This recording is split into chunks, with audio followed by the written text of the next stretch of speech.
दोस्तों बहुत बहुत स्वागत है आप सभी का एक बार फिर से। जी हाँ दोस्तों, आज पूरे दिन की कई महत्वपूर्ण और बड़ी खबरें निकल कर आ रही हैं। वहीं राज्य सरकार की तरफ से भी आर्थिक सहायता प्रदान की जाएगी। बैंक खाता धारकों के लिए कुछ नए नियम और नए अपडेट्स निकल कर आ रहे हैं और साथ ही साथ केंद्र सरकार की तरफ से बड़े आर्थिक पैकेज को लेकर भी बड़ी खबर निकल कर आ रही है। जानेंगे एक एक करके सभी खबरों को विस्तार से।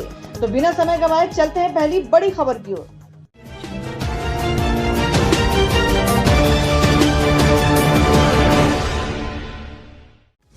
तो दोस्तों, आज की जो पहली बड़ी खबर निकल कर आ रही है, आपको बता दें कि देश में कोरोना संक्रमित 1,38,223 अब तक के 4,024 लोगों की जान गई है। महाराष्ट्र में मरीजों की संख्या 50,000 के पार। जी हम बात करें कि देश और दुनिया में कोरोना संक्रमितों की संख्या में लगातार इजाफा हो रहा है। यह आंकड़ा बढ़कर 1,37,608 हो गया है, जबकि 4,004 लोगों की जान गई है।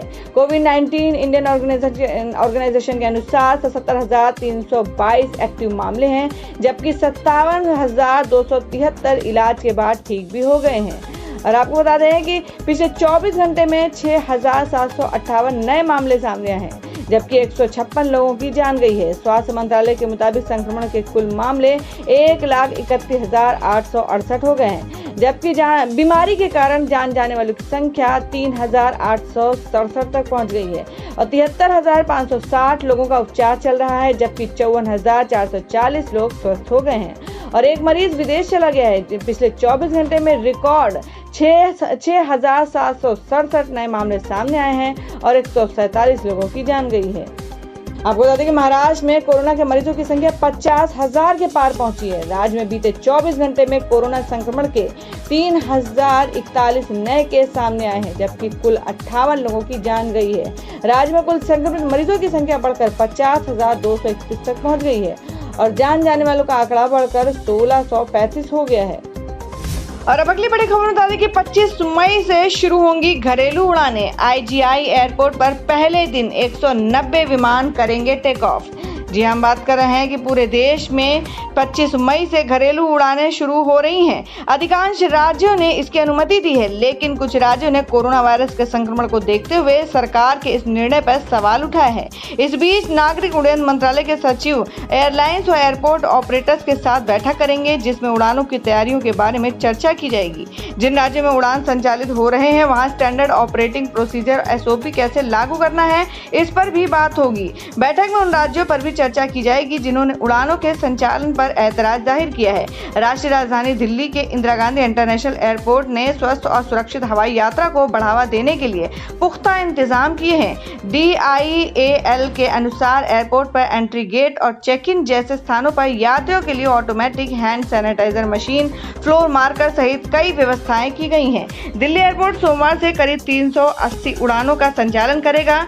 दिल्ली एयरपोर्ट से करीब 190 विमान रवाना होंगे और करीब 190 विमान यहां उतरेंगे। बेंगलुरु में सोमवार से एयरपोर्ट खोल दिए जाएंगे। इस एयरपोर्ट से 215 फ्लाइट चलाई जाएंगी, जबकि चंडीगढ़ इंटरनेशनल एयरपोर्ट पर सोमवार से घरेलू उड़ान के लिए 7 फ्लाइट चलेंगी। 27 मई से 2 और फ्लाइट सेवा के लिए जुड़ जाएंगी, जबकि 1 जून से 4 और फ्लाइट जुड़ेंगी। वहीं जम्मू कश्मीर में सोमवार को 9 फ्लाइट पहुंचेंगी। इसमें श्रीनगर से 3, दिल्ली से 4, मुंबई और ग्वालियर से 1 फ्लाइट होंगी। दिल्ली में 380 फ्लाइट उड़ेंगी। इसमें से 190 फ्लाइट आएंगी और 190 जाएंगी। जिन राज्यों ने उड़ान की स्वीकृति दी उनमें दिल्ली, कर्नाटक, पंजाब, जम्मू कश्मीर प्रमुख हैं। हालांकि कुछ राज्यों ने इस पर विरोध भी जताया है। और अब बता दें कि यूपी सरकार का महाराष्ट्र सरकार को जवाब, उद्धव ठाकरे को माफ नहीं करेगी मानवता। जी हम बात कर रहे हैं कि प्रवासी श्रमिकों के मुद्दे पर उत्तर प्रदेश की योगी सरकार ने महाराष्ट्र सरकार पर निशाना साधा है। रविवार को मुख्यमंत्री योगी आदित्यनाथ के दफ्तर की ओर से ट्वीट कर कहा गया है कि अपने खून पसीने से महाराष्ट्र को सींचने वाले कामगारों को शिवसेना कांग्रेस की तरफ से सिर्फ छलावा ही मिला है। लॉकडाउन में उनसे धोखा किया, उन्हें उनके हाल पर छोड़ दिया और घर जाने को मजबूर किया। इस अमानवीय व्यवहार के लिए मानवता उद्धव ठाकरे को भी कभी माफ नहीं करेगी। बता दें कि शिवसेना के अखबार सामना में बीजेपी और बीजेपी की राज्य सरकारों पर प्रवासी मजदूरों के मुद्दों पर तीखा हमला किया गया है। शिवसेना नेता संजय राउत ने एक लेख में बीजेपी को राज्य सरकारों को कोरोना संकट में मजदूरों के मुद्दे पर फेल बताया है। खासकर योगी सरकार पर आरोप लगाया है कि मजदूरों को वापस नहीं घुसने देकर उनके साथ अमानवीय बर्ताव हो रहा है। लेख में राउत ने योगी आदित्यनाथ की तुलना हिटलर से की और नसीहत दी कि मजदूरों से व्यवहार पर उन्हें मन की गांठ खोलनी चाहिए। संजय राउत के इस लेख पर यूपी सरकार की ओर से जवाब दिया गया है। मुख्यमंत्री दफ्तर के आधिकारिक ट्वीट में लिखा गया है कि अपने घर पहुंच रहे सभी बहनों भाइयों का प्रदेश में पूरा ख्याल रखा जाएगा।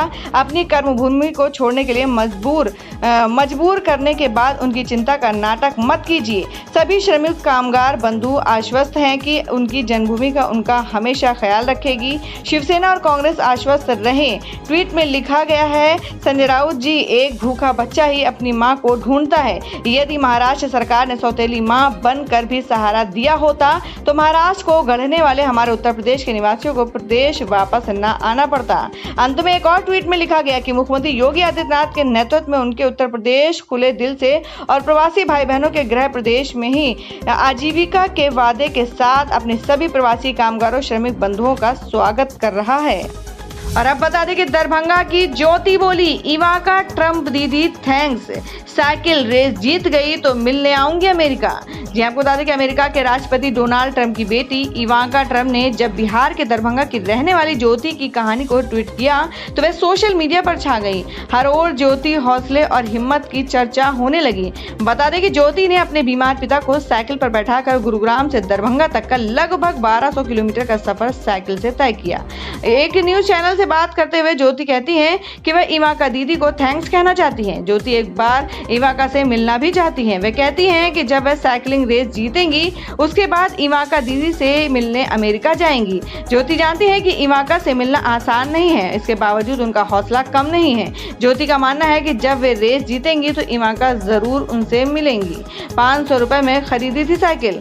आपको बताते ज्योति बताती है कि जब लॉकडाउन हुआ तो हम सब बहुत परेशान हो गए। बीमार पिता से बात की लेकिन वे साइकिल पर बैठकर घर चलने को तैयार नहीं हुए। पिता ने ज्योति से कहा कि साइकिल से घर जाने में दिक्कत बहुत होगी, लेकिन ज्योति ने हिम्मत नहीं हारी और पिता को साइकिल से ही चलने के लिए मना लिया। और ज्योति के मुताबिक मोदी सरकार की तरफ से उनके खाते में 1000 रुपए आया। इसमें से 500 रुपए की साइकिल खरीदी और बचे पैसे को कैश रख लिया।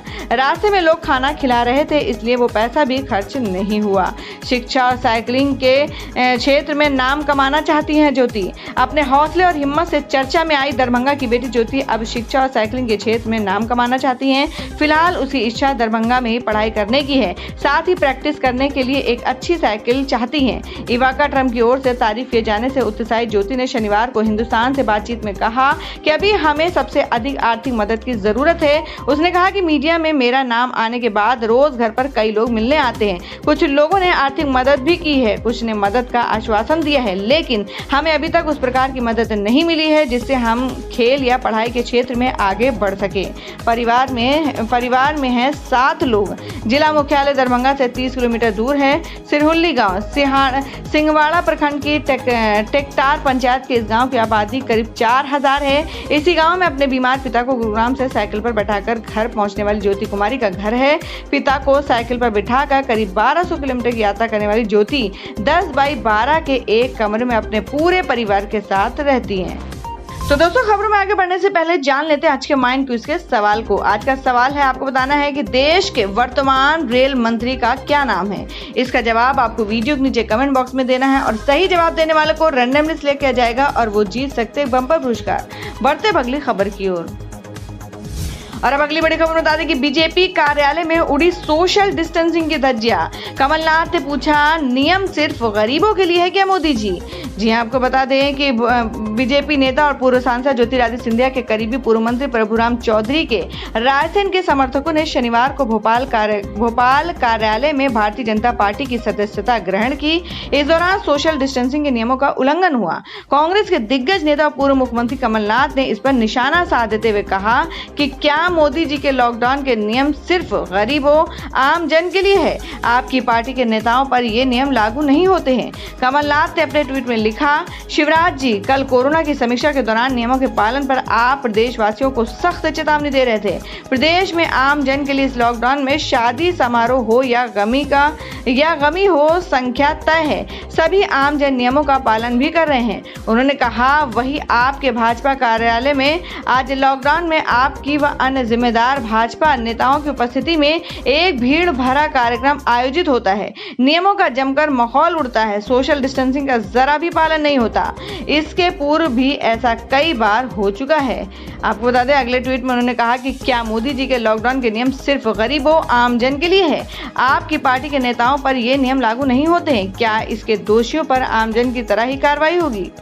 और अब बता दें कि सीएम उद्धव ठाकरे ने बीजेपी पर साधा निशाना, कहा कोविड-19 महामारी पर ना करे राजनीति।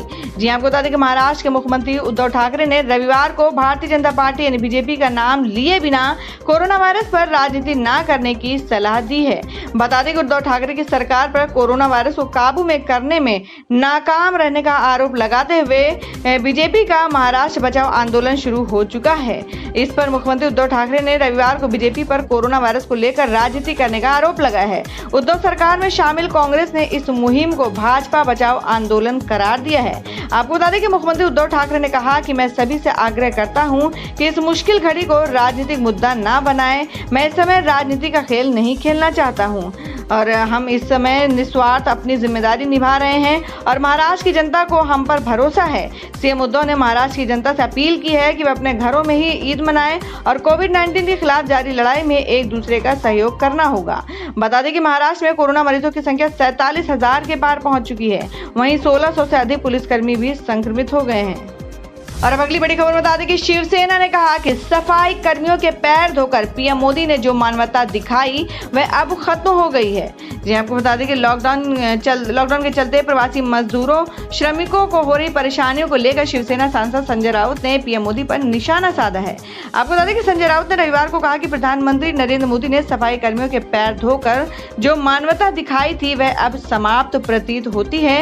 उन्होंने शिवसेना के मुखपत्र सामना में लिखे अपने लेख में ये बात कही है। बता दें कि पीएम मोदी ने प्रयागराज में कुंभ मेले के दौरान सफाई कर्मचारियों के पैर धोए थे। शिवसेना सांसद संजय राउत ने लिखा कि प्रधानमंत्री नरेंद्र मोदी ने वाराणसी में 4 सफाई कर्मियों के पैर धोकर हमें मानवता दिखाई थी। ऐसा लगता है कि यह मानवता पिछले 3 महीने में समाप्त हो गई है। राउत ने कहा कि कश्मीरी पंडितों को उनके घर छोड़कर जाने और अपने ही देश में शरणार्थियों की तरह रहने के लिए मजबूर करने के मामले का कई बार राजनीतिकरण किया गया। आज करीब 6 करोड़ प्रवासी श्रमिक उन्हीं की तरह रहने के लिए मजबूर हैं। राउत ने कहा कि हिटलर की निर्दयता और यहूदियों के प्रति उसके व्यवहार पर नाराज होने वाले लोगों को बताना चाहिए कि उन्होंने इन प्रवासी श्रमिकों के लिए क्या किया। यदि सत्तारूढ़ सरकार सभी राज्यों में इन प्रवासी श्रमिकों के दुख से विचलित नहीं हुई है तो इस कोरोना वायरस ने मानवता को समाप्त कर दिया है। यही नहीं, राउत ने सीएम उद्धव ठाकरे से बात करने के बजाय राज्यपाल BS कोश्यारी से बार-बार मुलाकात करने को लेकर भाजपा नेताओं की नीयत पर सवाल खड़े कर दिए हैं। तो दोस्तों, खबरों में आगे बढ़ने से पहले एक बार फिर से आपको याद दिला दें कि अगर आपने अभी तक हमारे वीडियो को लाइक नहीं किया तो जल्दी से वीडियो को लाइक कर दें, क्योंकि आपका एक लाइक हमारे लिए बहुत ही महत्वपूर्ण होता है। और अगर आप हमारे चैनल पर नए हैं तो चैनल को जरूर सब्सक्राइब कर लें और बेल के बटन को भी जरूर हिट कर दें। और हमारी पूरी न्यूज को जानने के लिए वीडियो को लास्ट तक जरूर देखें। बढ़ते हैं अगली खबर की ओर। और अब अगली खबर बता दें कि यूपी में 50% कर्मचारियों के साथ सोमवार से खुलेंगे सभी सरकारी ऑफिस। इन नियमों के तहत जाना होगा। आपको बता दें कि कोरोना वायरस महामारी के चलते देशव्यापी लॉकडाउन पिछले 25 मार्च से लागू हुआ है, जो कि 31 मई तक चलेगा। हालांकि लॉकडाउन के चौथे चरण में सरकार ने जनता को थोड़ी सहूलियतें भी दी हैं। इसी क्रम में उत्तर प्रदेश की योगी आदित्यनाथ सरकार का एक नया आदेश आया है। आदेश के तहत सोमवार से प्रदेश के सभी सरकारी ऑफिस 50% कर्मचारियों के साथ खोले जाएंगे। बता दें कि अभी तक रोस्टर के मुताबिक प्रतिदिन 33% कर्मचारियों को ही ऑफिस बुलाया जाता है। मुख्य सचिव राजेंद्र कुमार तिवारी ने शनिवार को इससे संबंधित आदेश जारी किया है। आदेश के मुताबिक अब सरकार से संबंधित सभी कार्यालय खुलेंगे। इसके लिए 3 शिफ्ट में समय का आवंटन भी किया गया है। और अब जान लेते क्या है देश भर में मौसम के हाल। जी आपको बता दें कि मौसम विभाग ने लू को लेकर उत्तर प्रदेश में के कई हिस्सों के लिए रेड अलर्ट जारी किया है। जी हम बात कर रहे हैं कि उत्तर भारत के कई हिस्सों में तापमान 45 डिग्री सेल्सियस से ऊपर चले जाने के साथ ही भारत मौसम विज्ञान विभाग IMD ने रविवार को दिल्ली, पंजाब, हरियाणा, चंडीगढ़ और राजस्थान के लिए अगले 2 दिनों के लिए रेड अलर्ट जारी किया है। मौसम विभाग के क्षेत्रीय मौसम विज्ञान केंद्र के प्रमुख कुलदीप श्रीवास्तव ने बताया कि विभाग ने पूरे उत्तर प्रदेश के लिए लू के संबंध में ऑरेंज चेतावनी भी जारी की है। उन्होंने आगाह किया है कि अगले 2-3 दिनों में कुछ हिस्सों में तापमान 47 डिग्री सेल्सियस तक पहुंच सकता है। तो दोस्तों ये थी अब तक की सभी बड़ी खबरों की अपडेट से टुडे ब्रेकिंग न्यूज और लेटेस्ट खबरों को देखने के लिए हमारे चैनल ऑसम ज्ञान हिंदी न्यूज चैनल से जुड़े रहिए और हमारे वीडियो को लाइक शेयर जरूर करते हैं अपने दोस्तों और रिलेटिव्स के साथ। तो दोस्तों फिर मिलेंगे काम की खबरों और सरकारी योजनाओं की एक और नई वीडियो के साथ। तब तक के लिए धन्यवाद दोस्तों।